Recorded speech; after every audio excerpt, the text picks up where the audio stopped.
How's everyone been going? How's your week been going? Have you set your joy goal for the week? What is it? Let me know. Pop it in the comment. What did you start your week off with your goal for joyful living? And how's it going for you? And if you're having any struggles with meeting that joyful goal, let me know.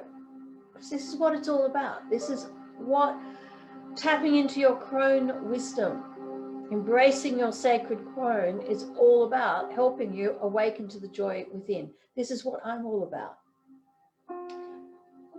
And it's really interesting, actually, before I start doing reading of the next chapter in our current book of choice, which is Crones Don't Whine by Jean Shinoda Bolan. And she's actually doing a live masterclass next week. I'm really looking forward to that. One of the things is I was working with a client during the week, earlier this week, and she was telling me about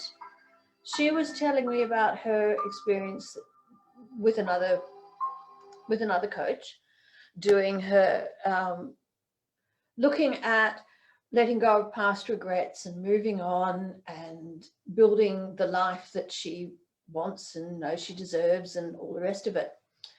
And what was really interesting, talking to her about her experience with another coach and another coaching program,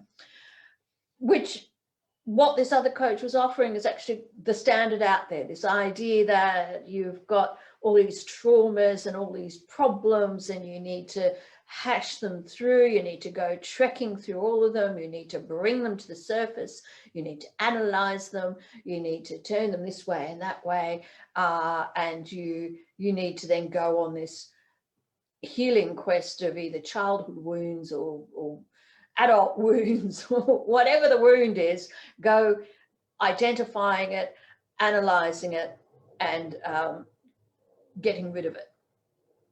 And really pointing to the idea that in order to reach to the clear ground, the open horizon, the green pastures and the blue skies and the freedom of heart and mind, that in order to do that, you need to trek through all the dark forest and all the rest of it to get there. And I'm here to tell you, when you work with me, that's absolutely not the case. In fact, the longer you stay trapped in these stories in your head about the crappy past and the crappy people, hands up all of us who've written diaries that have just, you opened it and it's just one complaint about another, maybe said in a kind of, for some people it might have been said in a kind of prayer form, but nonetheless it's still complaining and pointing out what's the problem, and this person did that and they did that and I felt like crap and all that sort of stuff. And we've written them for years and we are solidifying, bringing the energetic crappiness into physical form through our hand and thinking and into the hand and onto the page, and making it solid in this physical reality, to making the formless energy physical. This just is not cool. It doesn't work. And she was like, but yeah, I've got to get all this crap off my head. No, you don't. No. Constantly feeding the crappy thinking and expressing the crappy thinking to everyone and their dog and into your diary is not actually going to help you release it. It doesn't. All it does is build more crappy thinking, more story upon story that is crappy, and you are left just in this mess, this sewer of ego thinking and hurt and desire, unmet desires and hurts and all the rest of it, and it doesn't work. And so when you work with me in setting your joy goals and removing any mindset obstacles along the way to getting your goals, it's all proactive. It's not looking backwards. There's absolutely no point. There is no answer to be found in reviewing the past. Possibly the only point of the past at all is to be a yardstick for how far you've come. That is the only time you look at the past. And here's the thing. Why? Why is this the case? Well, it's the case because our thinking in the present moment is in the present moment. And when we are bringing the past thinking into the present moment, all we are doing is reliving the incomplete and inaccurate conclusions and a story about that. It's not like when we review the past that we're in a transporter machine and actually going into the physical past and physically there and reliving it. We're not doing that. We're just simply reviewing the conclusions we've made and the story upon story about the past that we've made in the present moment. It's not accurate. And the other thing is that even if we were being transported physically, like a sci-fi movie, into the past again, we all have our own realities. We all have our own story. We are not, omnipresent. We cannot possibly see a 360 VistaVision full color image of what's going on. We're never going to know what the other person is thinking. We are never going to know the intentions of another person. And no, you cannot deduce the person's intentions by their actions. And this is what we all do. We've all been doing that. We make the biggest mistake of assuming, well, they did this crappy thing, inverted commas, crappy, what we think is crappy. And more often than not, because we are responding to the world from our ego, more often than not, the reason that someone is doing something, good, bad, or indifferent, is because of us. It's to us. It's for us. It's against us. We never stop to think that people are actually doing stuff out there in the world because of their own story in their head, their own reality. And that's what they're responding to. None of us are responding to the outside world directly. We are responding to our stories in our head about the outside world. So with this truth, this paradigm truth about how how our human experience works, in the same way that the paradigm of gravity, it's a law, it's how it works, how physical matter moves in this landscape. This is how it works. Well, this is how our human psyche works. This is how our human experience works. We all have our own thought created experience. And so when people are doing whatever they're doing, and we've made conclusions about why they did what they did, those conclusions are inaccurate at best, often completely wrong. They are missing some pieces of the puzzle. They are missing what the intention is, what the heart is of the other person, and we will never know. And even if we ask other people, what did you mean by that? Because we, by most part, have the mistaken understanding of where our feelings come from, i.e. we blame the outside world and other people for causing us to feel stuff. Well, they're laboring under the same illusion as well. So most often when you ask someone, well, why did you do what you did? Well, they can't tell you. They don't really know, or not completely. So with that, you don't need to know why. You don't need to spend decades in therapy figuring out why people did what they did. It's pointless. It's a waste of time. It's a waste of time to sit on your lovely lounge in your lovely apartment or home or in the garden or wherever you're going, or sitting. You could be on holiday somewhere, reliving the past in your head. And certainly don't waste your money doing that in therapy. No point. Answers will never be found there. When we understand that we are all bumping around occasionally, on and off, out of awareness of our true self, our true energetic self, and we're caught in our thinking in that moment, and that thinking looks real, what happens to us is happening to the other people in our lives too. And so what that does is it opens up an ability to be compassionate for yourself, compassionate for others, more readily forgiving, and understanding that if we want to shift the interaction between other people, if we want to shift how we even interact with ourselves, it does not come from problem looking and trying to fix problems, which tend to be considered out there. It comes from tapping into our innate, joyful wisdom, energetic being. It comes from understanding that goodwill is all that's needed to have connection with ourselves and other people. It's that goodwill, it's that decision to be open-hearted that enables us to let go of past hurts. That's not to say that there are some people who have done things that have been oppressive, that have been really damaging. We're not saying that you ignore the impact. There's a physical world that we are in. So absolutely, I've been married to 2 abusive husbands. I know the physical impact that those men's chosen behaviors, because of the thinking they were having, they were responding to that, not me, they were responding to their own thinking. But chosen behaviors had impact. And we do have a universal pact, a contract with the universe and the divine and source, is to not put ourselves in harm's way. So not at all saying ignore physical harm, remove yourself from it, absolutely. But it's being able to, once removed, what was keeping me tied to these men, even years after being removed from the actual physical harm, was the story in my head, was the reliving the past in my head, which was the trying to figure out why they did what they did, was playing out the scenarios over and over and over and trying to look this way and that way. Well, I can tell you right now, years of looking back in the past did nothing to help me let go of that time of my life.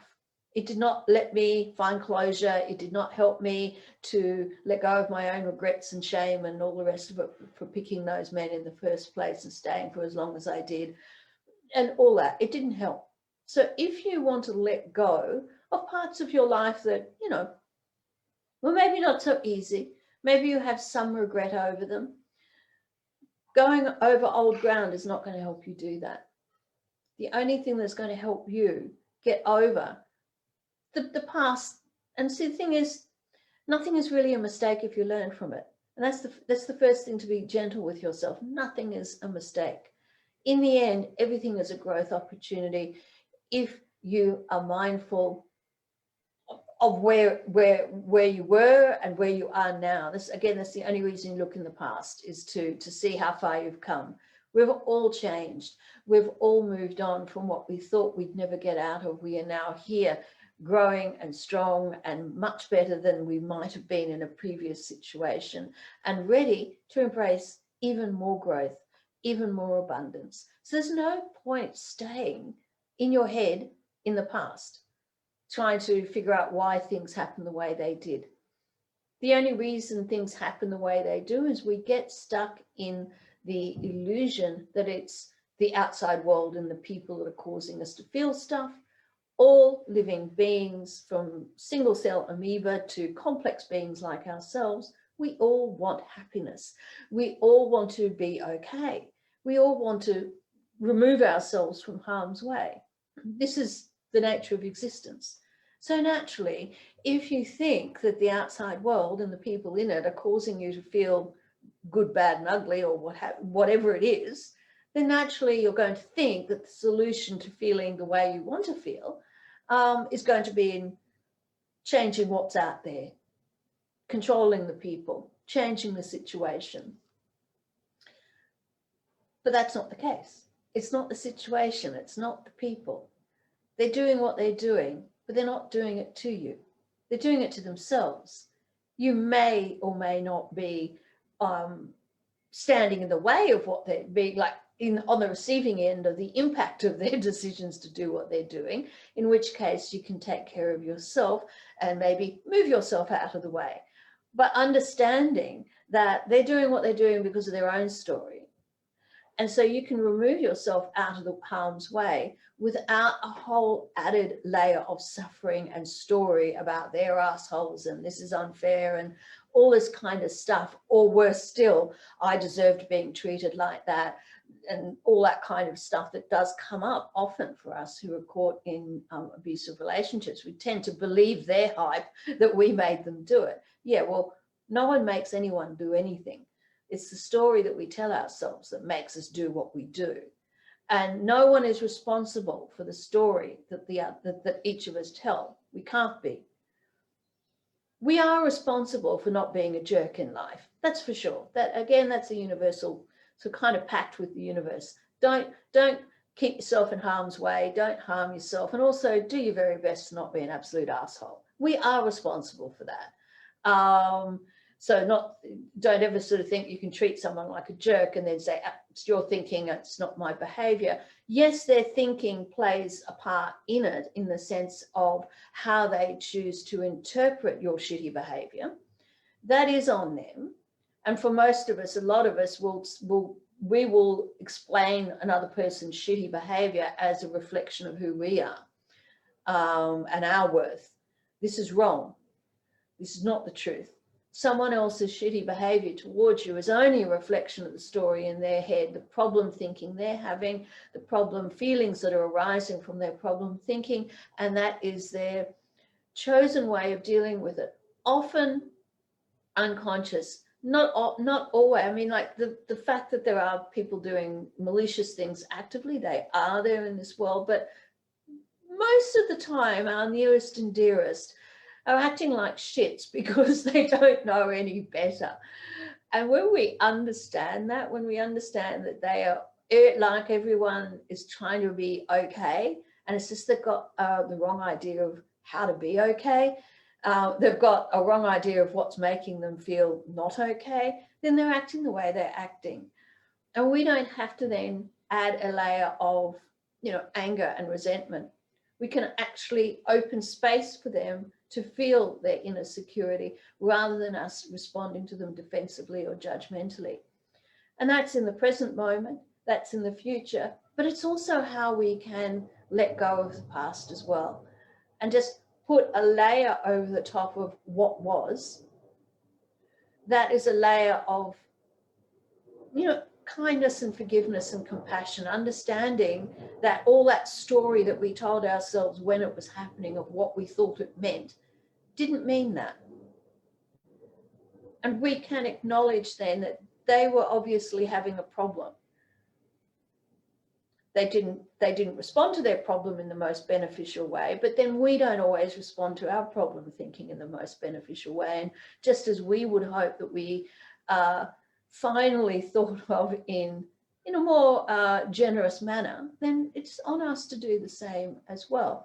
This doesn't mean that you need to keep hanging out with people that maybe no longer fit where you're going. It doesn't mean that you stay in abuse. It doesn't mean that relationships that didn't serve you, that you hang around with. I'm not saying that, but I'm also not saying that the only way to deal with difficult people is to cut them out of your life. I've learned that one as well. I've had a difficult relationship with my dad for decades. And I know that the general idea out there is, well, if they're difficult, just get rid of them, cut them out. But here's the thing.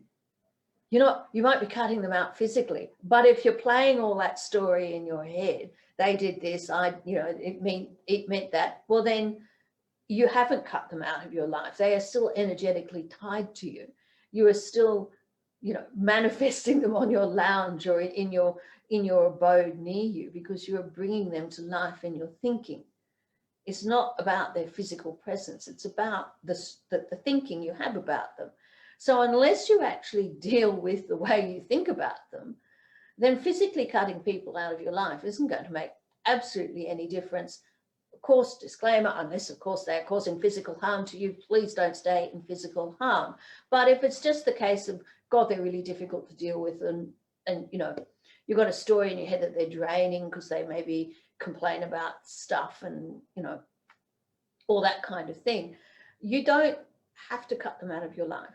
And in fact, what was beautiful is when I realized with my dad that his story is his story, and he was behaving as he has behaved over the years because of his own problem thinking. And it actually was not the reflection on me that I thought it was. I have been able to show up in the present moment with him, go to family functions, contact him by SMS, give him a call every so often, that kind of thing, and not go into like a complete freak out, spin out, dread, panic, anxiety response that I used to have when I used to take what he said personally as a personal insult to me, and then spend all this time pre-preparing what I think I would say and what I think he would say and how I would respond to that and all that stuff based on incomplete and inaccurate conclusions about the past, trying to preempt the future. Once I let all that go and just showed up with an open heart, with a chosen and mindful goodwill in the present moment, what would happen is that we'd actually have a reasonably okay time. And even if he did say something that could have been possibly considered, controversial, I didn't rise to it. I didn't take it as anything other than that's just a sign of his thinking in that moment. And more often than not, just let it, like a plane over the head, just let it pass, not run with it, not attach story to it.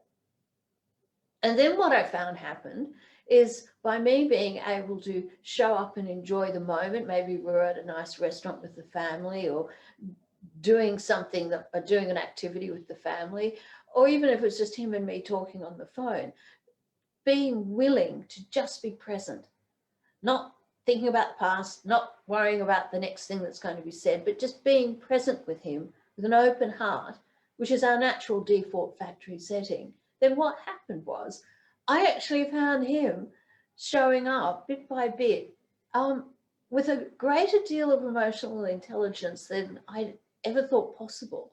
In fact, there have been times that these days that I sort of wonder, is this my dad? What happened? Aliens come and take him and replace him or something, because he's been quite astounding in how he has shown up with a level of emotional intelligence. He's not perfect. We don't have a perfect relationship, not by a long shot, but, and frankly, what is perfect anyway? Because no one is perfect. So how could any relationship be perfect when none of us, in our thinking at least, in the way we interact with this world, is imperfect? We are perfect energetic beings. We are divine sparks. We can indeed interact with each other from our divine spark. That is the unconditional love. But when we get into our relationships and we go, well, that's my parent, that's my kid, that's my boyfriend, that's my girlfriend, that's my spouse, that's my boss, and we put everyone in the relationship we have with them in a category, in a box, with all these expectations around it, well, then naturally what happens there is we get defensive, we get judgmental, we have expectations, we have disappointment. That isn't love. The love that is based on all that category, that's ego. It's not love.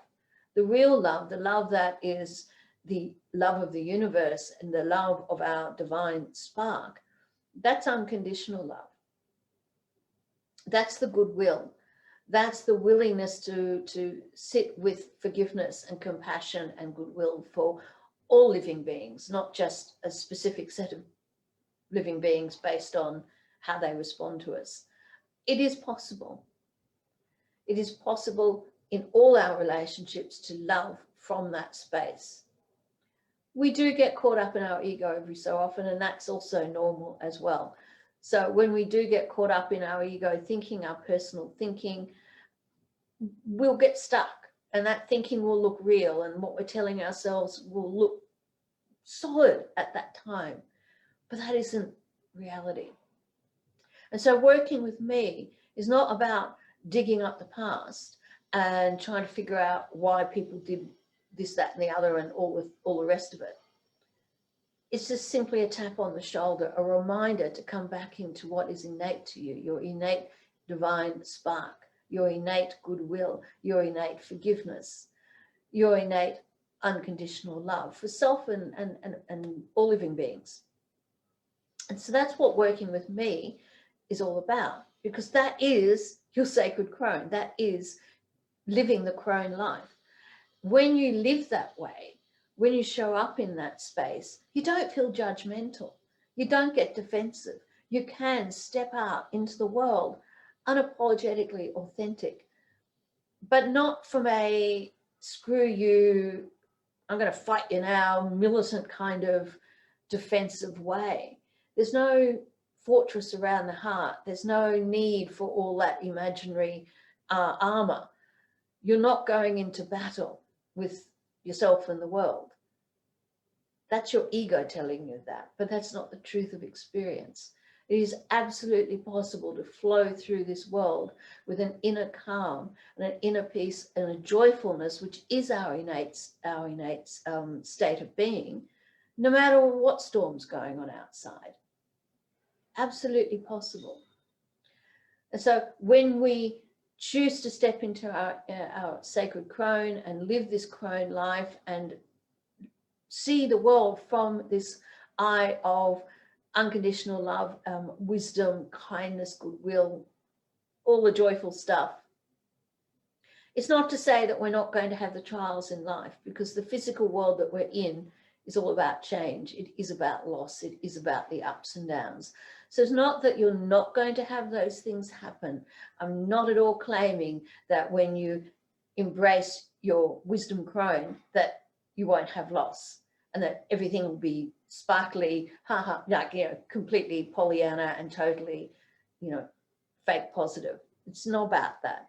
It's about being okay even when things are not okay, because you know that everything is shifting. And what isn't okay will become okay on some level or another very soon. And you don't need to do anything about that, because that's just the flow of the universe. That's just what happens. So much that we think that we have to control, and we don't. So on that note, we are going to continue reading. On that note, what I'll do is if you've been watching and any of this resonates, I'm going to quickly check and see if anyone has been leaving a comment in the group. So let me do that now while I'm moved away from where we are. I don't know. Is there anyone else there? What's happening with my life? Okay, so if you're watching this, leave a comment. Say hey. If you watch, so hey, lay live now. If you are watching this in replay, which no doubt you will, hey, leave a comment. Say hey, that you'll be watching it in replay. Let me know where you're watching it from. Let me know what you've taken away from my discussion of what it is that I do and the benefits you get from working with me on what I do. I'm all about helping you embrace your inner wisdom self. It's already there. You don't have to do anything to get the wisdom. The wisdom is already there. I'm here to tap you on the shoulder and remind you to look in, and remind you to listen, and remind you to live in your state of courage that you already have to follow your inner wisdom voice, because your inner wisdom voice is divinely guided. It's only up here. It's only the ego, abstract, theoretical thinking brain that tells you that you have to know 100 steps in advance of how to get to where you're going, and you need to know the how and the why and the what. Your inner wisdom doesn't require that. All inner wisdom requires you to do is to not be reliving the past in the present moment, not be worrying about the future, and not getting too caught up in the story in your head about self, all the labels that we give ourselves, and be present in your heartful wisdom. And listen for that voice. And then that way, you don't have to pre-prepare or dress rehearse how you're going to show up in the next present moment, because you know that you will have the divinely guided you know, wisdom, the answer, we are plugged into the universe and all its limitless knowing. We are plugged into that directly through our inner wisdom, through our crone wisdom. We're plugged into that. And this final stage of womanhood, we've done the prepubescent, we've done the period, you know, the whole fertility time, the having periods, and now we're moving into this third phase and beyond. And this third phase is about taking that energy and that focus that we put on the outside world and trying to, you know, shift and change form. We're now taking the journey inwards. It's a crone quest. It's going inwards. It's taking that wisdom, strengthening our connection to it, I should say, because it's already strong. We don't have to do anything with wisdom. It's already strong, but strengthening our own connection to what is innately within us. And then from that, we go on a new creative journey, a creative journey of knowledge, of intuition, and it may take form in all manner of ways in the physical material world, or we may choose not to bring it into any form. That's all part of our chosen journey, how we want to do things. But understand that our womb energetically has not dried up just because it can't pop out another human. In fact, our womb energy, our sacral chakra, our energy there, it is the engine room. It is the powerhouse of our creativity, our intuition, and it hasn't dried up. We aren't empty of it. In fact, it's stronger than it's ever been. Because now the focus is on imbuing our being with that and really tapping into what is already there. And I love this. This is why I love this part of our journey. And it also means that when we embrace this stage of our life with an extra layer, understanding that it isn't all just, well, chronological aging and biological changes, but that it's spiritual change, it's psychic change and growth. And when we embrace the psychic change and the growth, then it means that we can, in fact, you know, embrace the physical and chronological changes as well. And not be so overwhelmed by the bodily changes. We are not our bodies. I mean, we have a physical body, but it's not all we are.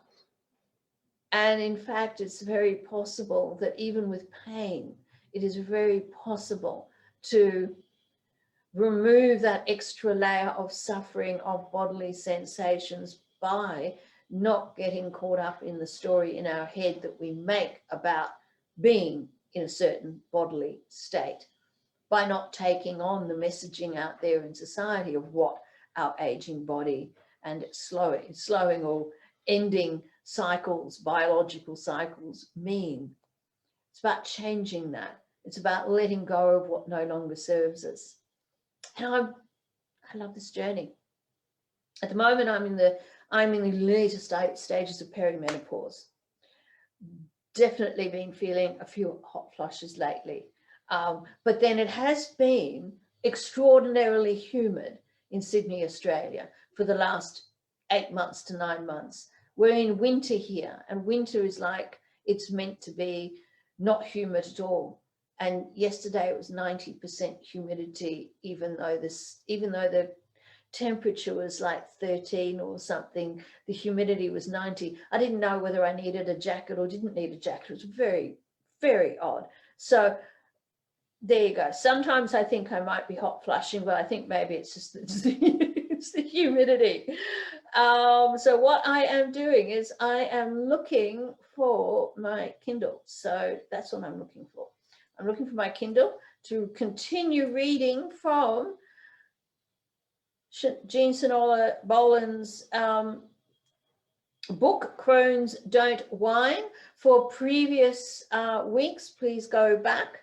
You can either go directly to the links from the event pages pertaining to each chapter, or scroll down the wall, whatever works for you. Okay, so chapter 4. Crones trust what they know in their bones. They listen to that inner wisdom, that crone wisdom, and they follow it. Crones trust their instinct about people and principles. This trust grows through growing older and wiser, through learning from life. A painful lesson taken to heart makes an impression. A crone can ruefully laugh at Isabel Allende, Isabel Allende's apt observation attributed to a grandmother in her novel, City of the Beasts. Experience was what you learned just after you needed it. Oh God, yes, that whole hindsight, yes, I know. Damn. Looking back on lessons learned, many women realized that they were relatively clueless about potentially dangerous situations or had been impulsive and heedless. This is true. Yes. But here's the thing. When I stepped into my 2 abusive marriages, I did see the red flags. But because I believed that the outside world and the people in it were the cause of my feelings, I did not listen to my inner voice.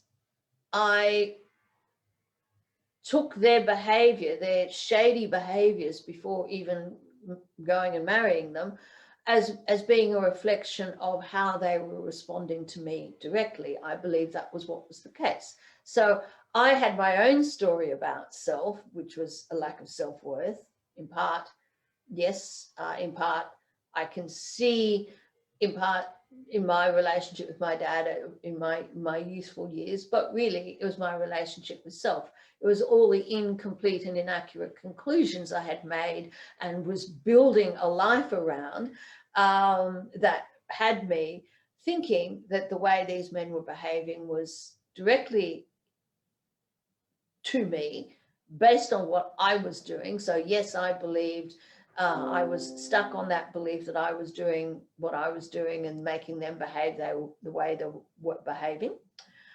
And yeah, so I didn't listen to my inner wisdom.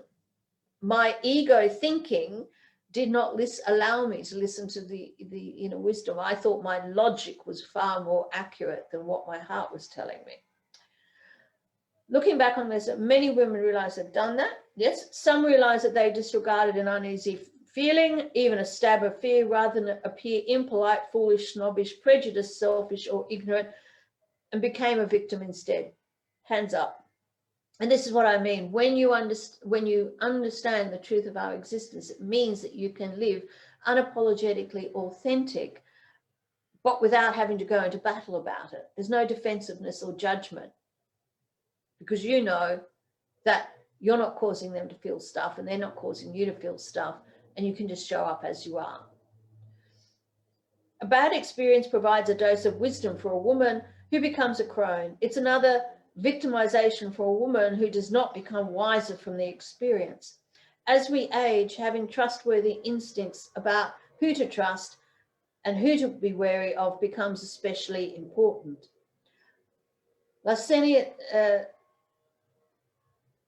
Malicious people prey on older women with misleading mailings and solicitous phone call scams. Trust me, insincerity is everywhere. Fortunately, trusting one's own instincts improves the practice. And this is it. Don't listen to what people are saying. Listen to what your heartful wisdom. I go heart, but you may be feeling it from your heart. You may feel it more into your gut. For me, it's really from the gut. A woman who heeds the inner crone can be politely rude, in the sense of saying no thank you. I don't even call it being rude. Saying no is not being rude. No thank you without listening further and hang up on a call. Exactly. You don't need to explain why your decision is the decision you've made. It's just a no. And she can change doctors or lawyers or seek a second opinion when something feels off about that consultation. Yes, I've done that many times.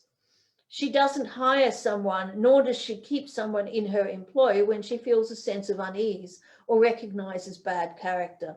She pays attention to a feeling that there is a danger in remaining where she is, or a recognition that something is wrong when she knows that her feelings are being manipulated.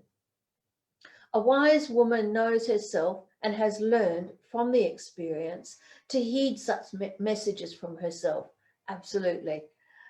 And she knows the difference between encountering a warning signal and having a cautionary nature. And that's it. Big difference.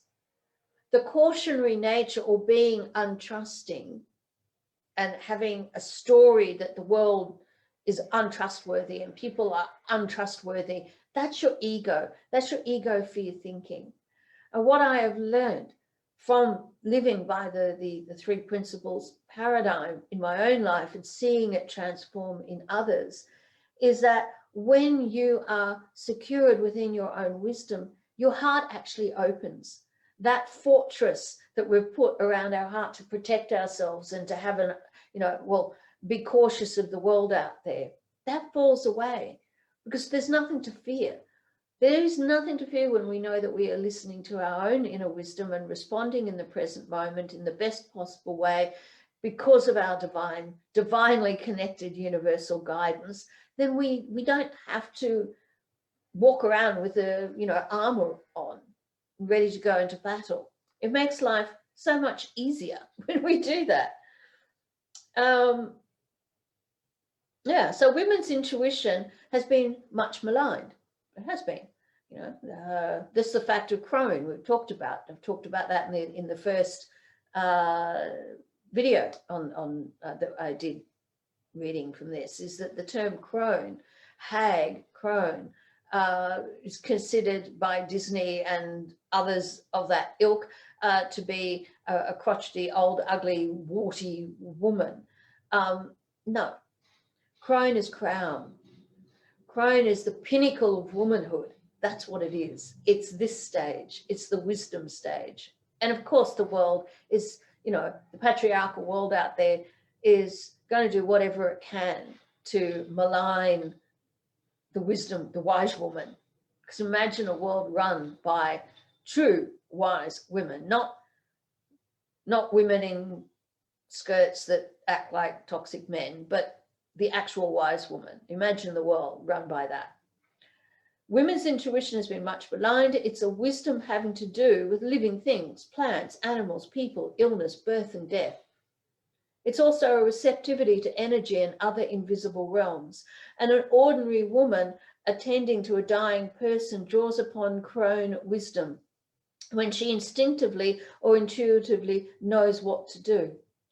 This parallels how many new mothers are maternally wise, something common enough to be unremarkable, until a young mother refuses to follow the advice of an authority, sensing in her heart and mind that this would be wrong for her particular child. So important to be able to tap into that. Absolutely. Credentials and recommendations are taken into account, after which a crone will make decisions who to trust to look after her. Her health and her assets are based on her sense of caregivers and managers' competency, character, compassion, on something that feels right between them. This is a soul connection, or in philosopher Martin Buber's words, an I-thou relationship, which is deep in the bones knowledge of mutuality between two souls. And this is what I was saying, this goodwill, this is this unconditional love. This is the truth. And my battery is about to die. Give us 2 seconds while I reach around and find my cord.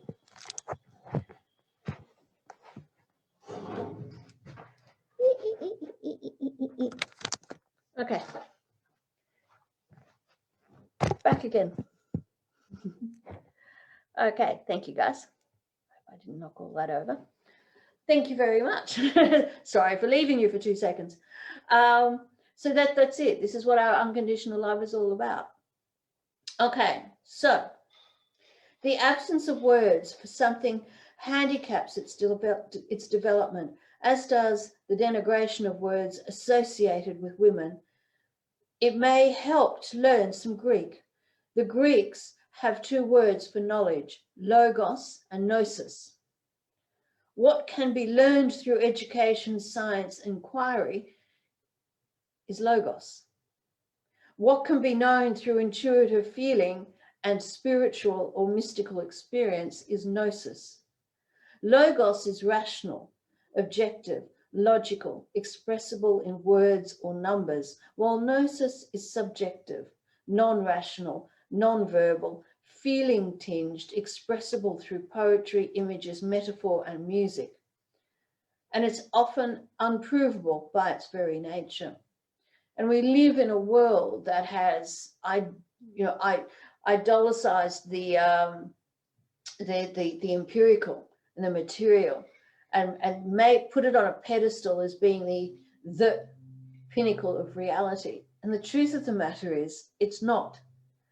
The physical world and the material world and what can be measured is in fact not the reality.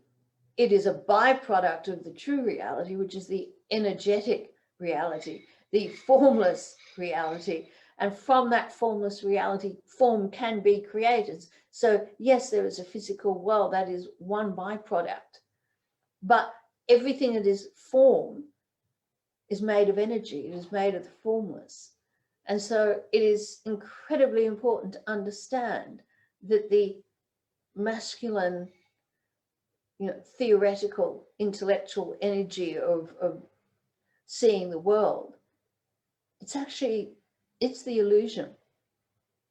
But because it's physical, it's being made solid, it's what we touch and feel and think is real, but it's not. So every sacred experience is subjective. The sense of oneness with the universe or with divinity, a spiritual epiphany, a timeless moment infused with beauty, spiritual insight, and grace is gnosis, ineffable yet profoundly transformative. These are soul experiences. Crones trust what they know in their bones from experiences such as these. And this is why the kind of transformation that we are all looking for, the transformation of experience, the happiness, the joy, and all that stuff, it does not come from changing the outside world, but it also does not come from an intellectual analysis of events, incomplete and inaccurate as they are. It doesn't come from there. So pretty much the majority of psychology, and I'm saying this from experience, having 3 psychology degrees, a counseling and counseling degree, as well as my certifications as an Inside Out 3 principles practitioner, that what is out there in the self-help field, what is out there in the healing and the mental health field, is kind of asked backwards. Is based on a misunderstanding of the truth of the human experience. And so therefore, the solutions given don't work. This is why mainstream couples therapy doesn't ultimately lead to anything effective, like any effective change, because all you're doing is just going here, head level, and it's not allowing for the gnosis, the transformation, the insight-driven, spiritual, energetic transformation. And it is that level there that we experience the permanent shifts. And those permanent shifts don't require a whole lot of doing. Again, a lot of people sort of in some of the self-help areas are very caught up in the self-empowerment kind of idea of, well, if I do this activity and do that activity and be consistent and be disciplined in it, then I will be a better person. There's nothing to be or do to be better. You are already divinely perfect. It's just your thinking that gets in the road, but you don't have to do anything to change your thinking. It's simply a recognition that it is the thinking that is getting in the road that allows it to evaporate all by itself. The fact is that we do slip in and out of this awareness. And so my role as a joy reboot mentor for crone women looking to joy reboot the third phase of life, their crowning phase of life, and show up unapologetically authentic and listening to their inner wisdom, my role is simply to tap you on the shoulder and remind you when you are getting a little bit stuck in your thinking and making your thinking look solid and losing sight of your inner wisdom in that moment. That's what my role is. My role is not to fix you. You're not broken. My role is not to imbue you with wisdom because you already have it. And I'm certainly not going to be rehashing and dredging up the past and analyzing it and looking at it a million ways. So if this sounds interesting to you, if this approach is something that resonates with your inner crone and you would like to work with me, upcoming very soon, I'm going to have a masterclass. I had originally thought that I was going to do a 3-day workshop, but you know what? Screw that. My inner wise woman does not feel like doing a 3-day challenge. I've never really liked doing them. I'm going to be running a masterclass on the art of appreciation, which is one of the 6 steps to joyful living of my Awaken framework. Appreciation, probably the central and very important. If you cannot stop and smell the roses, then you're not going to get very far in joyful living. Joyful living is being grateful and appreciating where you are right now and not constantly looking and pursuing happiness out there at the end of some goal or achievement. And then once you show up in the world from that state of appreciation, the amazing thing happens that you expand what there is to appreciate. It's a fabulous thing, really. So we're going to do a masterclass. It's going to be an interactive, fun masterclass on that. That's going to be in the next couple of weeks. It's a date to be determined. And then that's going to be free. And I'm looking forward to that. We're going to be free and live in Zoom together. We'll be in Zoom together, and part of that appreciation, also the appreciation masterclass, part of that masterclass will also be that for those who attend live in Zoom with me, I will do a wisdom card reading for you as well, and a little mini Awaken lesson on that. But that will be only for those who turn up live in the Zoom with me. I will stream the masterclass probably in the group, probably in this group. I was tossing up where I'd stream it, but probably would stream live in the group or maybe to my profile. We'll just see.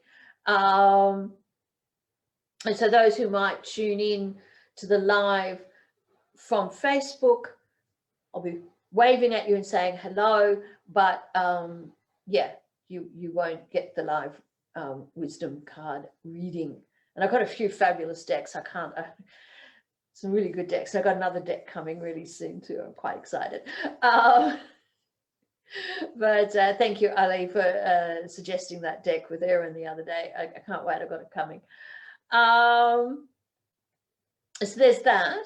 And then from that masterclass on the art of appreciation, one of the 6 steps of the Awaken model of joyful living, you've got a little taste of that. From there on in, and for those who attend the masterclass live in Zoom, I'll have a special gift for you, as well as the wisdom reading. You will have an extra level discount on the upcoming 6-week program. Awaken the joy within, embrace your sacred crone. And I am looking to beta launch my program for a delivery start date of July 8. So lots of exciting things ahead, and these are the ways that you can work with me. And this 6-week program is going to take you through an interactive journey, an insight-driven journey through the 6 steps: awareness, wisdom, appreciation, kindness, equanimity, which is like being okay when shit hits the fan, and being in the now. And so they are the themes for each of the weeks of the 6-week journey with me. And the 6-week package also has a one-to-one component with it, and access to other masterclasses, a whole bunch of wonderful bonus offers in there for you all. And I'm really excited about this launch of this program. It's been my baby birthed in February, this model of joyful living, the awakened model of joyful living. It came tumbling out of me between 11 p.m. and 4 a.m. one day back in February, and I have been building on it and building on the theory and the framework now with the activities. But to understand that the activities pointing to the space, the space of where your wisdom is. But ultimately, you don't have to do anything to create the wisdom. You don't have to do anything in the end to tap into your wisdom. You can tap into your wisdom with the next moment.